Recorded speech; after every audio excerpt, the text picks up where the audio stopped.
This is a neurologic deficit that arises due to cerebrovascular compromise. It's usually due to ischemia or a decreased blood flow to the brain, but it can also be due to hemorrhage into the brain.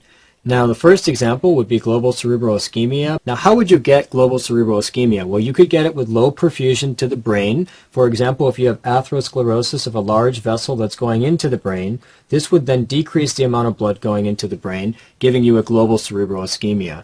You could also see it with acute decrease in blood flow, for example, with shock. This would then reduce the overall amount of blood going into the brain. Similarly, we could see it with anemia. Again, with anemia, we'd have less oxygen going into the brain globally.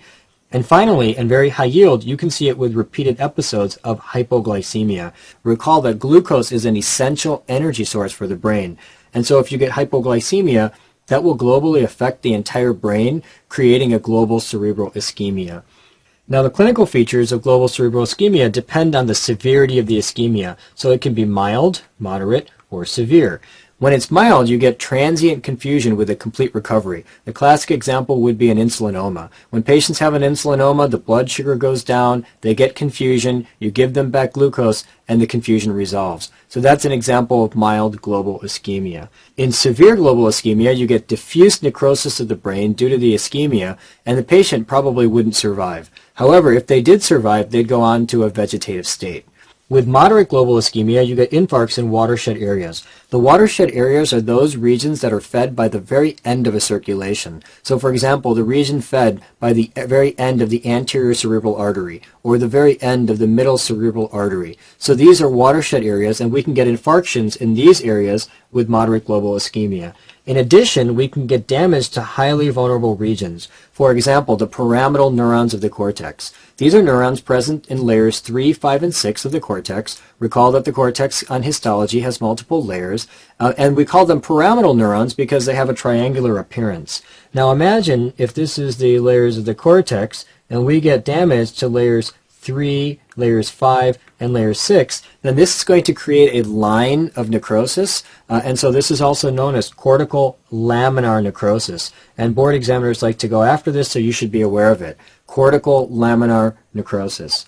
Now, in addition, another vulnerable region would be the pyramidal neurons of the hippocampus. Remember that the hippocampus is in the temporal lobe, and its job is to transfer information to your long-term memory. And so with moderate global ischemia, you can also get damage to the pyramidal neurons of the hippocampus. And the third area that is highly vulnerable is the Purkinje layer of the cerebellum. So with moderate global ischemia, you could also get cerebellar signs. Moving on to ischemic stroke is regional ischemia that results in focal neurologic deficits. If it's greater than 24 hours, you call it a stroke, and if it's less than 24 hours, you call it a transient ischemic attack. Focusing on ischemic stroke, there are 3 ways by which you can develop an ischemic stroke. The first is thrombotic. And the idea here is that you've got a blood vessel feeding the cortex, and here's the cortex out here. You've got atherosclerosis within the blood vessel. This atherosclerotic plaque ruptures. That exposes subendothelial collagen and the necrotic debris within the plaque, resulting in formation of a thrombus. So now you cut the blood supply. When you cut this blood supply, you're then going to get infarction way out in the periphery of the cortex, and this infarction will be a pale infarction. Now the second type of stroke will be an embolic stroke. And the idea here is that you've got your blood vessel feeding the cortex. A thromboembolus, for example, from the left heart, comes in and lodges within this blood vessel. That cuts the blood supply long enough for the neurons to die, but then this thrombus gets lysed, and then blood goes back in, which then results in a hemorrhagic infarction here at the periphery of the cortex. And again, that's called an embolic stroke. Now let's briefly visit these in the text, then we'll come back to the third cause of ischemic stroke. And so we say that a thrombotic stroke arises due to rupture of an atherosclerotic plaque. Remember that atherosclerotic plaques usually develop at branch points of arteries.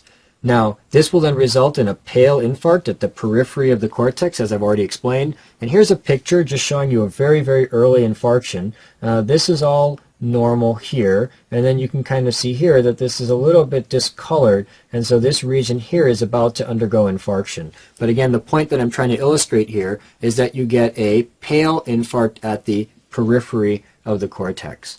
The second type of stroke would be an embolic stroke. Here you have a thromboembolus that arises usually from the left side of the heart, classically in the context of atrial fibrillation, and that goes and lodges into the blood vessel, usually the middle cerebral artery. This will then result in a hemorrhagic infarct at the periphery of the cortex. Now, board examiners like you to understand that when you have a thrombotic stroke, for example here, then you are going to get a pale infarction.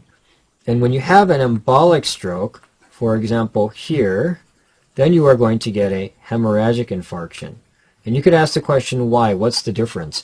Well, notice that when you have a thrombotic stroke, you rupture the atherosclerotic plaque and you get a thrombus. Now, of course, the body will try to lyse that thrombus. However, because the plaque is present and it is ruptured, you'll quickly just reform the thrombus. So no matter how many times you try to lyse this, it's just going to reform. And so you won't be able to send blood into this region, and so therefore you'll get a pale stroke. However, with a embolic stroke, this embolus can easily be lysed. And once it's lysed, then the blood will be able to return back, and that's what's going to create the hemorrhagic stroke. So it's high yield to know, again, that in a thrombotic stroke you get a pale infarction, but that in an embolic stroke you get a hemorrhagic infarction.